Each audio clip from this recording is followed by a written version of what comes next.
All right, family. Black Power. Black Power is the true power with General Sarasun said he kick back, get your mind ready for some information that's guaranteed to be heavy. We got a fire presentation this evening. Ancient Egypt and Islam, what the Quran says about ancient Kemet. We're gonna talk about it, family, because we see today that Egypt is an Islamic nation, but we know that, according to the Quran, that idol worshiping and idols itself is forbidden in Islam. So we're trying to figure out, how that's working. But anyway, before we even get started, I want you to check me out, Patreon, General SETI, over 500 exclusive live streams that you cannot view anywhere else on the planet. You should join me over there at Patreon. The link is at the top of the chat. Also, kingseti.com, online marketplace, official General SETI products, DVDs, T-shirts, hoodies, African and Kemetic jewelry. We got some fly over there for your family. I know you're going to like it and love it. Check it out. Link is in the chat. Also, you can become a member of General SETI, Sarasun SETI's YouTube page, off the chain, top of the charts. You feel what I'm saying? Look at the exclusive videos that we have for you. Become a member. Make sure you get a video a thumbs up, like it because you'll love it. Share it with your family and friends. Comment. Just don't say nothing stupid because you will get banned. Okay? Here we go. Ancient Egypt and Islam, what the Quran says about ancient Kemet. Now, because we're looking at today, and Egypt is an Islamic republic. And even when you break off into the Bible, when you break off into the Quran, it's just not fitting. It's just not fitting that today you got it, and they claim to be a lineage of the ancient Egyptians, but you practice a religion that's not of your own ancestors. I'm trying to figure that out. You see, it should be no way if you believe that you are the very lineage of the ancient Egyptians and you accept a religion of a people that came in and jumped on your people and forced this religion on you and the land, it would seem like you would discard that. You see, you got the most powerful civilized, but there's something to that we understand what it is. This is cosplaying, you understand, to benefit from something that does not belong to you. That's all it is to it, and we're gonna prove that beyond any reasonable doubt. And matter of fact, we've already proven it. You feel me? Now, what does the Quran actually say about Egypt? You see, we tried to tap into it, and AI says Islam does not discuss ancient Egypt as a civilization the way archaeology does. Instead, the Quran focuses on moral lessons, using Egypt mainly through the story of Pharaoh and Moses. So again, right there, we collapsing down on the fact that they can't go beyond. And most people know, and I have to say, it's really awkward, because you will see Zahid Hawass, and all these guys that's archaeologists in Egypt. They know good and well, and they say it out loud, that no slaves ever built anything in Egypt. You'll hear them say, but yet they still Muslims. I got to see if Zahid Hawass is a real Muslim. Because what do you believe? Do you believe archaeology, or do you believe what's in the Quran? You see, because most of the research that has been done has, you see, proven that the Bible, what's been taught about ancient Egypt in the Bible, in the Quran, is false. It's false. So here it is. You're an Islamic state, which means you You know, you go by the Quran, and the Quran says one thing about ancient Egypt, but then you got all this archaeology, all of these temples, all these statues, and all of these things in here. You say this is your people. You see, and then you have many archaeologists that come out and say that the Quran and the Bible are lying. So what is it? Are you really Muslims? Are you confused? You see, you on the fence. You're trying to benefit from Egypt. You see, you're trying to benefit from Egypt at the same time claiming to be a Muslim. We got to find out what's really going on here. You see, the Quran criticizes power, oppression, and ignorance, not Egyptian ethnicity or culture as a whole. Okay? The Quran's general view of Egypt, you know, Egypt is acknowledged as a real, ancient, powerful land. It is portrayed as wealthy, agriculturally rich, politically dominant, but also a place where tyranny and false divinity reached an extreme under Pharaoh. And these same deities and the same pharaohs and all of that, they're still benefiting from that today. And I believe that is against Islam. It is. It's against Islam to have idols and other gods and representations of other gods. So I wonder, how do they get away with that in Islam, to be able to do that and claim ancient Egypt at the same time? You see? Yeah, at the same time. So Islam separates Egypt as a land and the pharaoh as a system of oppression. You see, now let's talk about some things. It says Pharaoh claimed divinity. This is the greatest sin in Islam. You see, and they quote Quran, what is it? Surah 79, ayat 24, I am your Lord, the Most High. So here it is, the Pharaoh claimed divinity, and many of the pharaohs were the living representation of God, and those pharaohs and those statues are still there. And here it is, this is an Islamic republic. I'm trying to figure out how they are able to get away with that under Islam, you see, because it's in direct contradiction of that. Okay, Pharaoh claimed to be divine, rejected a God, Allah, demanded worship. Okay, this alone makes Pharaoh a supreme example of arrogance in Islam. So is this what they're teaching over there? Because they're Muslims. I heard it myself, you know, they call the call for prayer. You know what I'm saying? The call for prayer. I heard them, what they call them, the Mezouins, calling for prayer. It probably was a recorded call, but, and so I seen the mosque. It's an Islamic state.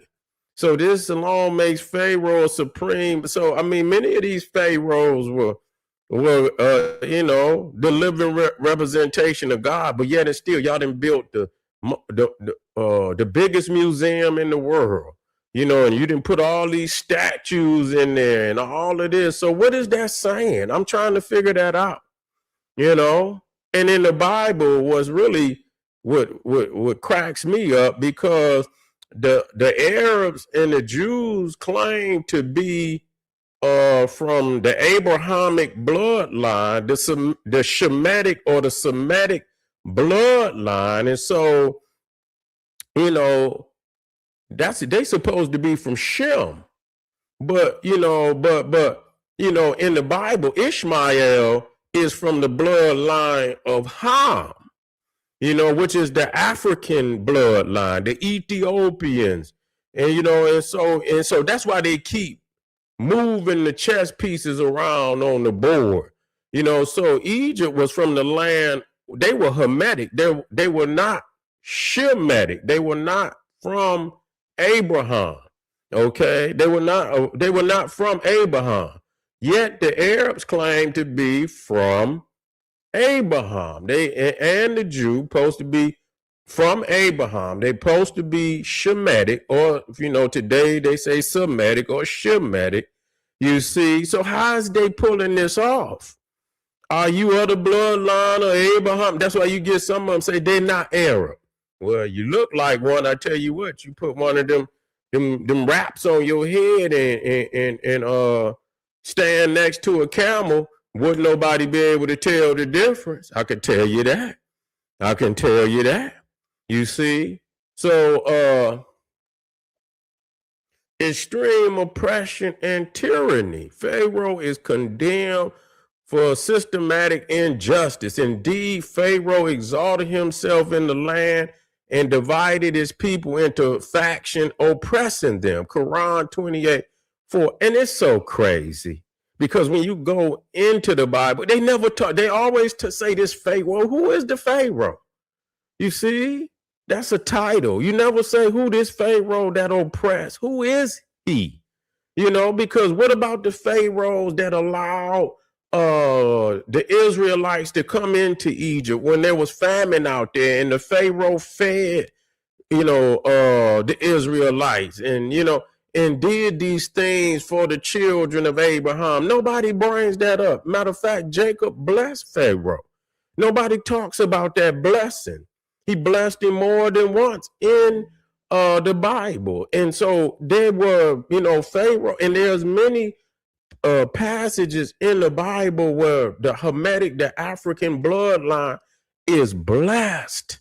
We don't hear about that. All we hear about is Pharaoh. Who is this Pharaoh that divided his people? And that's not something that I see in ancient Egypt. That the people under most pharaohs were the indigenous Africans were well taken care of. So when they say it divided his people, and I would like to know what pharaohs that they are talking about, because you don't hear no names. You see, so they saying Pharaoh had class division, state violence, abuse of power, crushing dissent. Maybe the Pharaoh had it on these invaders, who come in, who rob and steal and pillage. You see, and then when they brothers and uncles and fathers come in and conquer, they benefit from that. And then when they brothers and uncles and fathers, when they are dethroned, you want to pretend like you wasn't down with the situation. And so in the Bible, it also says, and there was a Pharaoh that knew not Joseph.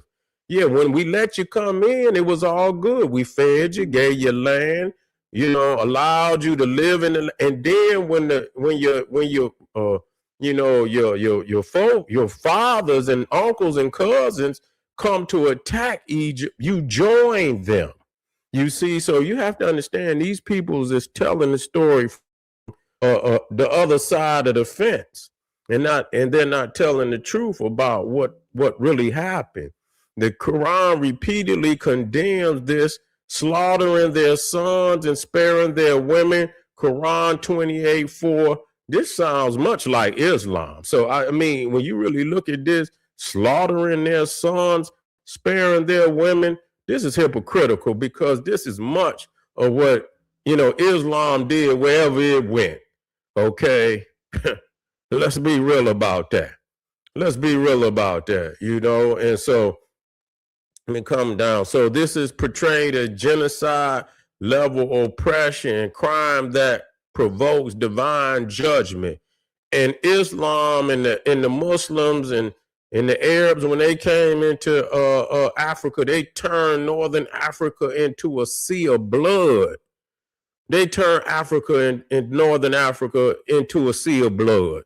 Okay, and so here it is. They putting all these erroneous claims on ancient Egypt. In the reality, this is the resume of Islam. It is arrogance built based on civilizations and wealth. Pharaoh boasts of Egypt's power.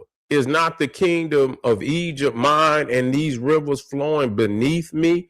Quran, Surah 43, Ayat 51, if you need it. Egypt, okay, a rejection of prophets and truth. Despite signs and miracles, Pharaoh called Moses a liar, and he was. Accused them of sorcery, threatened execution. He said, if you take a God other than me, I will surely imprison you. Quran, Ayat 26, no, Surah 26, Ayat 29. Okay, and so reliance on magicians instead of truth. Pharaoh uses state-sponsored deception. Then Pharaoh said, bring me every learned magician.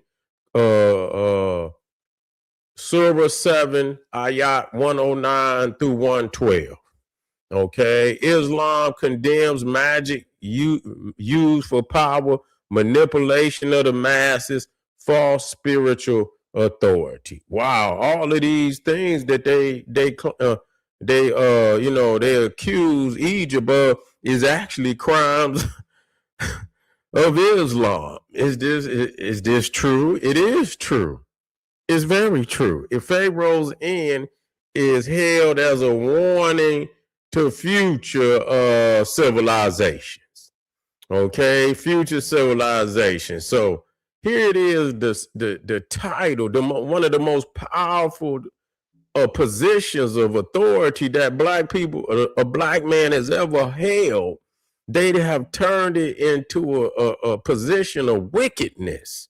You see, so this is crazy. You know, this is why, you know, and I hold my own personal, because you know how I feel about it, you know, and but I'll take time out to really respond to it, because I just want to get to what the Islam thinks of Egypt, and what the Quran says about Egypt. Pharaoh's end is held as a warning to future civilizations.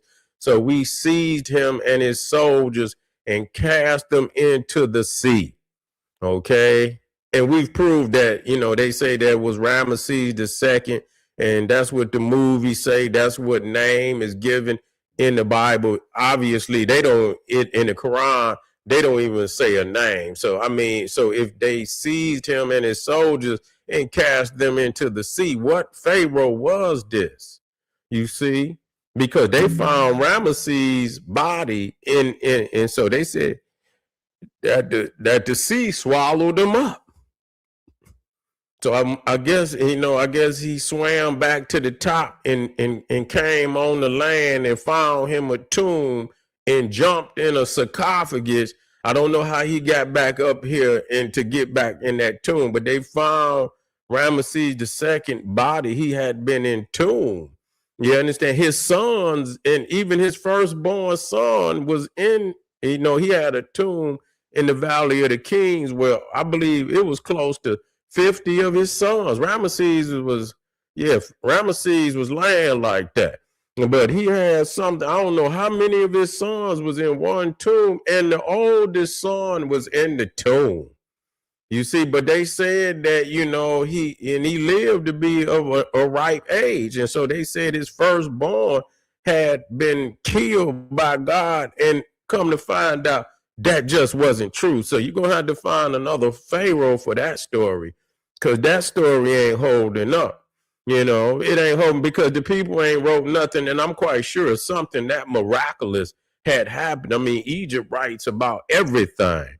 His writings over every tomb, over every pyramid, over every temple, every piece of jewelry, every statue. They got writing everywhere. There's no way possible that something like this is like, this is astronomical. This is astronomical for something like that. It would have been known all over the planet. And you mean to tell me you find no record of this in ancient Egypt? That is totally unbelievable. And so the Quran repeatedly says Pharaoh's body will be preserved as a sign. Quran 10. So how was it preserved? I want to know how this. So it was Surah 10, Ayat 92. his fall proves no empire is immune to judgment. How Islam uses ancient Egypt theologically, Egypt becomes a symbol of absolute power without humility, civilization without submission to God, knowledge without righteousness. You just demonize Egypt. They never say who's the pharaoh. And even if you had a bad pharaoh, what about all the other ones? So you got to specify what it is, who it is that you speak, which you do not do. And I don't profess that any pharaoh. I look at all of them, and most of them being righteous. They did for the people. Some had lesser talent than others, and that's how leadership go. And so you got the great ones, and you have the lesser ones, but the great ones, it's over at least 100. It's over at least, I would say, 100, over 3,000 years, or more. I think great ones. We're gonna just say great ones. We probably had more that was efficient, but at least 100 great ones. So you have to specify who this pharaoh is, and you have not done that. So just to use the term, to use it as a broad brush to say all pharaohs was, because that's what people gonna do. Anytime you say a pharaoh, they're just gonna use the broad brush, and they're gonna demonize the whole civilization. And so what's happening in Egypt today is really erroneous for these people to be, yes, they are Muslims. At the same time, they want to be the inheritors of the ancient Egyptian civilization. I find it as really a joke. I find it as a joke that they are allowed to, deface the, ancient Egypt the way that they do. Either you're going to be of the blood, you're going to be of your ancestral spirituality, or leave it alone. Either you're going to be a Muslim, or you're going to practice that, and which you're not going to do, because you are not the true inheritor of the legacy of ancient Egypt. So what you're doing is actually stealing someone else's legacy. I just have to say what it is. And so when we talk about this, is really, I had other information, and it's a little bigger than the time that's allotted for me. So I'm gonna come back. I have records and showing how literally, a lot of the Muslim pashas allowed the Europeans. It was under the Islamic pashas, the Ottomans, and that allowed the Europeans to come in and literally, man, anything that, if they could stole the pyramid, they would have took it. They allowed them to come in. They gave them permits to come in and take everything that they could get their hands on. They was taking shiploads. They were just selling ships in. That's how they got all that in the British Museum, the Louvre in Germany, and all up in the Netherlands. And I mean, they filled every museum in Europe with artifacts from ancient Egypt. It's ridiculous. And this happened under the Pashas, under Islam. This is when it happened. I cannot see how that, and even if the people today, they say, oh, we got some lineage, that you could even, become something like that. Knowing that they didn't stole so much out of the land, just raped it, and then you accept the very religion of the people that allowed the pillaging of Egypt like that. Man, it's some psychological craziness going on with this, real talk. But anyway, family, I appreciate you coming out. Make sure you get over there. And what's up there, brother? What happened to your page? You got a new page now. Yeah, you got a new page. Been a member for 19 months. Let me see if I can get you up there, brother. Yeah, brother Edward, ain't that you? Brother Edward, what happened to your page, brother? You A-Town shouted pimp. This brother big pimping now. All right. Okay, family, but we got some more fire before the night is out. I want you to stay with it, General. I'm gonna rock you to sleep with some knowledge. Don't you go nowhere. Make sure you arm yourself with knowledge. Bang on the wicked beast daily liberation through African education and confrontation. Boom. Black power.